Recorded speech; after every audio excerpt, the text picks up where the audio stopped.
Há pessoas que fazem promessas a si mesmas todas as semanas. Na segunda-feira, decidem mudar. Na terça, ainda acreditam. Na quarta, começam a negociar. Na quinta, encontram uma justificativa. E antes que a semana termine, já voltaram ao mesmo lugar. O problema não é apenas a meta abandonada. É o que a mente aprende cada vez que isso acontece. Ela aprende que sua palavra não tem peso, que suas decisões são temporárias, que basta esperar alguns dias para que o entusiasmo passe e tudo volte ao normal. É assim que alguém perde autoridade sobre a própria vida sem perceber. Não de uma vez, mas em pequenas rendições. No despertador adiado quando ninguém está olhando. Na tarefa importante trocada por distração. No projeto interrompido porque os primeiros resultados não apareceram. Na promessa repetida tantas vezes que já não produz nem culpa, apenas cansaço.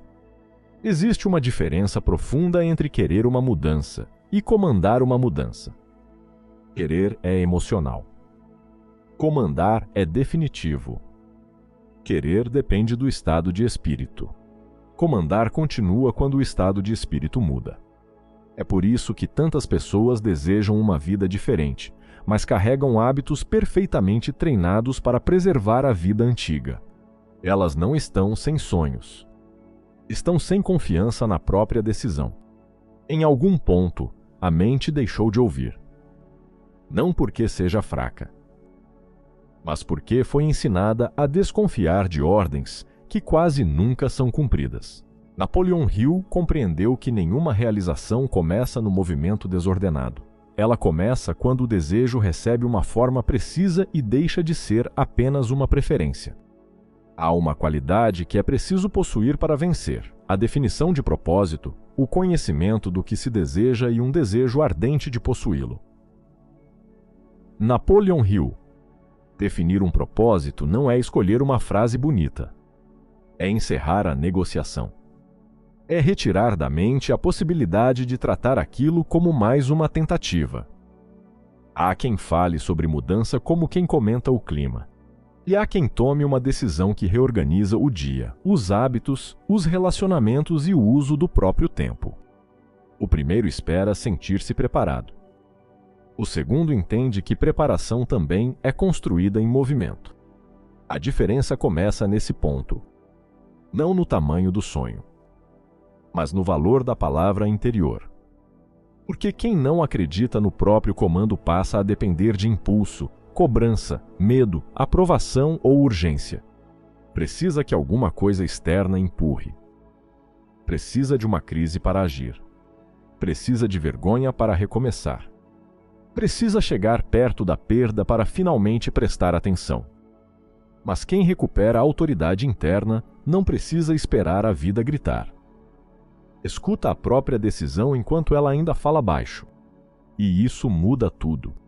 Quando você cumpre uma promessa pequena, não realiza apenas uma tarefa. Você envia uma mensagem à própria mente. Quando eu decido, existe consequência.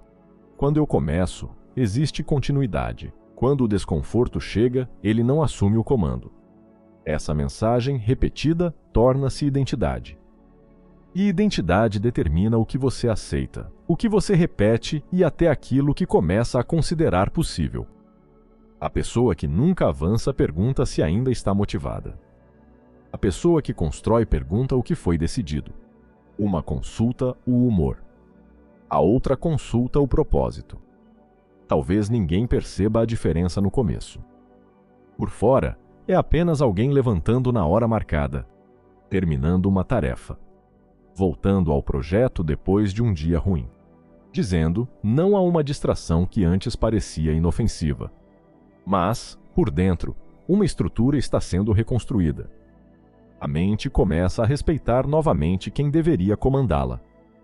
E toda grande transformação começa assim. Não quando o mundo finalmente acredita em você, mas quando sua própria consciência deixa de tratar suas decisões como promessas vazias. A autoconfiança não nasce de elogios.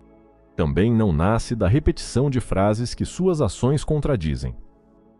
Ela nasce da evidência, da memória concreta de que, quando você deu uma ordem a si mesmo, não fugiu no primeiro desconforto. É por isso que algumas pessoas parecem incapazes de confiar em si. Elas não sofrem apenas de medo. Sofrem do acúmulo de provas contra a própria palavra. Disseram que começariam cedo e adiaram. Disseram que terminariam e abandonaram. Disseram que não aceitariam mais certas condições e aceitaram novamente. Depois, diante de uma oportunidade maior, tentam reunir coragem. Mas a mente possui arquivos. Ela se lembra. Lembra de cada decisão transformada em exceção, de cada compromisso quebrado em segredo, de cada vez em que o alívio imediato venceu aquilo que era importante. Então surge a dúvida. Desta vez será diferente? Essa dúvida não desaparece com entusiasmo. Ela desaparece com evidência contrária. Você não recupera o comando prometendo com mais intensidade. Recupera cumprindo algo específico. Talvez seja uma hora de trabalho sem interrupção. Uma conversa que vem sendo evitada. Uma página terminada. Um gasto recusado. Uma manhã em que o corpo pede adiamento e você se levanta mesmo assim. Parece pouco, mas não é. Cada ação cumprida corrige uma instrução antiga. A mente que aprendeu a ignorá-lo começa a prestar atenção. Não existe disciplina verdadeira sem essa reconstrução. Disciplina não é violência contra si mesmo, é coerência prolongada. É fazer com que pensamento, decisão e comportamento parem de caminhar em direções opostas. Quando essas três forças se alinham, a energia deixa desperdiçada em guerra interna. Você já não precisa passar metade do dia convencendo-se a agir. A ação começa a nascer mais perto da decisão. Essa proximidade é poder. Pessoas que avançam não eliminam todas as resistências. Elas reduzem o espaço de negociação com a resistência. O medo pode falar. O cansaço pode aparecer. A insegurança pode apresentar seus argumentos. Mas nenhum deles recebe automaticamente o direito de votar. A mente deixa de funcionar como uma praça pública onde qualquer ruído entra. Passa a operar como uma sala de comando. Pouca entrada. Muito critério. Nenhuma reverência ao caos. Essa mudança exige honestidade. Porque existe uma forma elegante de permanecer parado, transformar preparação em esconderijo. Pesquisar mais. Planejar mais. Esperar o cenário ideal. Reorganizar ferramentas. Refazer estratégias. Tudo isso pode parecer trabalho. Mas, às vezes, é apenas medo usando roupa profissional. A pergunta não é se você está ocupado. É se está fazendo aquilo que pode alterar o resultado. A pessoa estagnada costuma proteger a sensação de potencial. Enquanto não tenta de verdade, ainda pode acreditar que seria capaz. A ação ameaça essa fantasia porque produz medida, erro, comparação e consequência. Por isso, tanta gente prefere sonhar com a própria capacidade a testá-la. Mas quem persiste aceita o risco de descobrir onde ainda é fraco. Não para se diminuir, para parar de viver de suposição. O erro deixa de ser uma humilhação e passa a ser informação. A falha mostra onde a estratégia precisa mudar. A demora revela se o desejo era real. A crítica expõe se o propósito depende de aplauso. A ausência de resultado testa se você está construindo ou apenas buscando confirmação. É nesse período que a maioria abandona. Não porque seja impossível continuar, mas porque continuar sem recompensa imediata exige uma fé mais madura. A fé de que o trabalho invisível está formando alguém antes de produzir alguma coisa. Hill não tratava a persistência como teimosia cega. Persistir é manter o objetivo e corrigir o método. É recusar a desistência sem se apaixonar pelo erro. É conservar o fogo sem insistir na mesma porta quando outra precisa ser construída. E pouco a pouco acontece algo decisivo. Você para de se perguntar se é capaz. A pergunta perde importância. Há trabalho a fazer, e você se torna a pessoa que o faz. Sem espetáculo. Sem anúncio. Sem depender de testemunhas. A confiança chega depois quase em silêncio. Não como emoção. Como reputação interna. Chega um momento em que a vida deixa de ser conduzida pela intenção e começa a ser conduzida pela identidade. Você já não diz apenas que deseja avançar. Age como alguém que não oferece a própria palavra ao acaso. Essa transformação não faz barulho. Ela aparece no intervalo entre o impulso e a escolha. Na hora em que seria fácil voltar ao velho hábito, mas alguma coisa em você não permite. Não por culpa, não por medo, mas porque aquela atitude já não combina com quem assumiu o comando. É aí que a mudança se torna profunda. Quando a disciplina deixa de parecer uma tarefa externa e passa a proteger a pessoa que você está construindo. Quando o propósito não serve apenas para inspirar. Serve para selecionar. Selecionar ambientes, conversas, rotinas, influências. Aquilo que entra na mente. Aquilo que permanece. Aquilo que precisa ser recusado antes que se transforme em direção. Os pensamentos dominantes não são pensamentos que aparecem uma vez. São aqueles aos quais você oferece repetição, emoção e espaço. Eles se tornam filtros.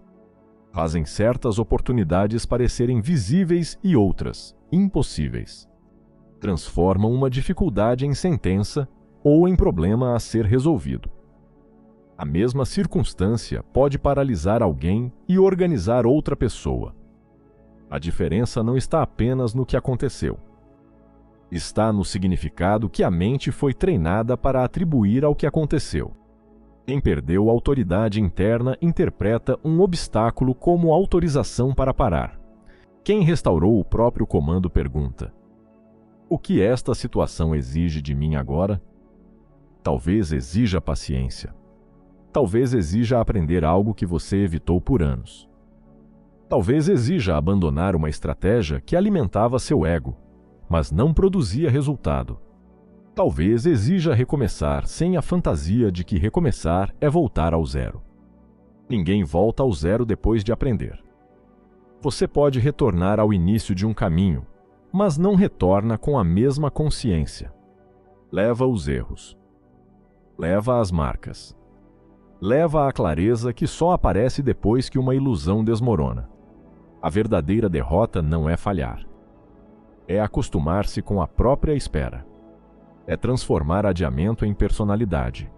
É repetir ainda não, tantas vezes que a vida inteira se torna um corredor de portas que nunca foram abertas. Há pessoas que não foram vencidas pelo mundo. Foram vencidas pela tolerância que desenvolveram com a própria inércia. Aprenderam a conviver com promessas quebradas. Com ideias nunca testadas. Com talentos mantidos em estado de possibilidade. E, depois de algum tempo, começaram a chamar essa prisão de realidade. Mas realidade também é construída. Cada escolha repetida fortalece uma versão de você. Toda vez que o conforto decide, uma identidade cresce. Toda vez que o propósito decide, outra assume espaço. Não existe neutralidade. Mesmo quando parece que nada está acontecendo, alguma coisa está sendo treinada. Ou você treina a mente para obedecer à decisão, ou a treina para esperar até que o desejo passe. Por isso, não subestime o próximo ato. Ele pode parecer pequeno demais para mudar sua vida, mas não precisa mudar sua vida inteira hoje. Precisa apenas declarar quem terá autoridade sobre ela. A versão que pede mais um prazo. Ou a versão que começa. A versão que precisa sentir certeza. Ou aquela que transforma incerteza em movimento. A versão que abandona quando ninguém a observa. ou aquela que compreende que os momentos sem testemunhas são os únicos em que o caráter pode ser construído sem maquiagem. Você não precisa controlar todas as circunstâncias. Precisa parar de entregar a elas o direito de decidir sua resposta. Não precisa saber quanto tempo levará. Precisa saber o que fará enquanto o resultado não chega. Não precisa sentir-se invencível. Precisa tornar-se confiável para si mesmo. Esse é o ponto de separação. As pessoas que conseguem aquilo que perseguem não recebem uma mente diferente. Elas constroem uma relação diferente com a própria palavra. Decidem com clareza. Agem com coerência. Corrigem sem abandonar. Persistem sem transformar sofrimento em identidade. E quando caem, não usam o chão como argumento para permanecer nele. A antiga versão pode continuar falando. Pode lembrar fracassos. Pode oferecer conforto. Pode pedir que tudo seja adiado mais uma vez. Mas ela já perdeu o direito de dirigir. A partir daqui, não é o impulso que segura as rédeas. É a decisão. E quando a decisão permanece tempo suficiente no comando, o destino deixa de parecer uma força distante. Torna-se a consequência inevitável da pessoa que você teve coragem de construir.